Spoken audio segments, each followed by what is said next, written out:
Hello, this is horror author Alexander S. Brown, and today is the first day of the Damn Souls podcast.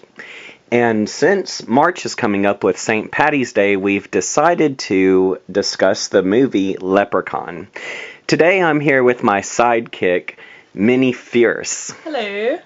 She's a sexy, sleek little thing that grins with a sin.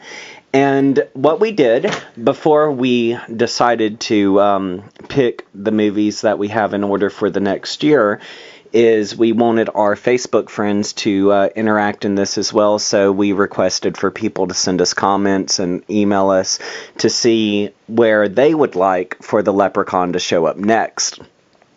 And I explained in the comments and also emails that we would only read the most outrageous comments posted. And on Facebook, we have Billy Baines, who suggests that he would like to see the Leprechaun in a corporate setting, and he could cut away some of the corporate greed. And he says that he would probably make a pretty good downsizer for the company, so that could be good with the economy. Don't you agree? I do. That would be phenomenal. And before I get to the next comment, where would you like to see the Leprechaun? I would like to see him around a bunch of fraternity and sorority guys and girls. Oh, and so what do you think would be the worst that he could possibly do to the sorority people? I think he would downsize the frat row and sorority row by getting rid of all the snotty little girls there are. Do you think with all the little snotty girls, they would explode like the chick in Leprechaun 3? The one that wanted to become nice and skinny, and then all of a sudden her boobs exploded and her butt got really big and went kapow? No, not really. I think he would go to a more extreme way of getting rid of them. By whatever they desire, it will come back tenfold. Heaven forbid. That would be lovely to watch. Yeah, I'd buy it. I would too. I would love to be in it. Also on Facebook, we have a Nolan Bear who says that he would like to see the Leprechaun wind up in Tokyo, and he thinks that it would be pretty interesting to see him there. Now, I could only imagine the Leprechaun in Tokyo. Could you imagine, like, what he would do to sushi, or, like, if he was in a setting with some geisha girls or something? I think he would love the interaction between the geishas, and probably want to join in as well. Yeah, it would probably be kind of like a recap on part 2, you know, where he's trying to, like, grab a bride and they're all running. Yes. Yeah, and they could also throw some kung fu in there. That would be great. A kung fu Leprechaun movie. That would be great. I'm game. All right, on email, I received an email address from an anonymous fan, and they said that they would like to see, get this, the Leprechaun in a gay bathhouse. That would be hilarious. You know, why do I picture this drag queen running around with this little chihuahua dog, like a teacup chihuahua, like Paris Hilton? Oh, girl! We're gonna need to make you look better. And then the Leprechaun could come out in drag. He might could sing some Barbara Streisand or something. He would definitely look the part. All right, personally for myself, I would like to see the Leprechaun show up at the Playboy Bunny Mansion. Ooh, that would be very exciting. Yeah, poor Hugh Hefner. He would probably have a stroke or a cardiac infarction. I don't know, Hugh Hefner and the Leprechaun, they might get together pretty well.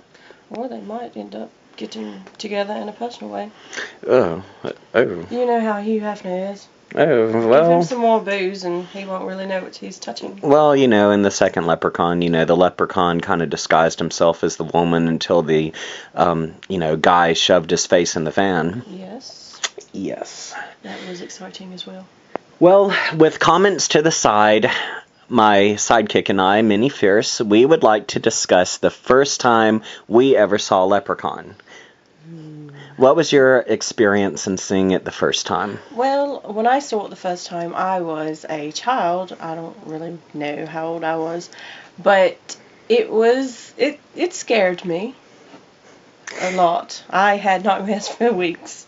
You know, the thing is with the Leprechaun movies, as a child, like if you're 5 or 6 years old, it would really be scary. It would. But as an adult, it turns into the tongue-in-cheek humor like how some of the Freddy Kruegers did. Oh, yes. And it's so weird because I'm checking out on IMDb here where the writer-director of the Leprechaun movie, I believe his name is, let's see here, Mark Jones.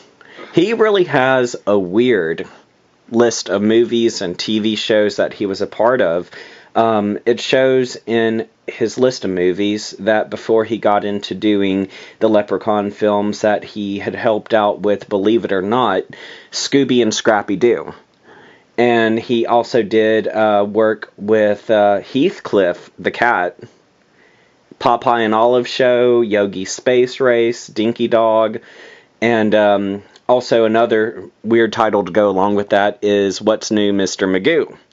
So you have him working on all of these children's shows and like family-oriented shows, and then he just pops out something like Leprechaun, which, you know, to this day I was always like, well, you know, maybe Freddy Krueger inspired the slapstick humor there. But now, looking over his list of what he's done previously, I'm like, oh, well, he's just, you know, taken in humor from Warner Brother cartoons and Scooby-Doo and incorporated it in this gore fest.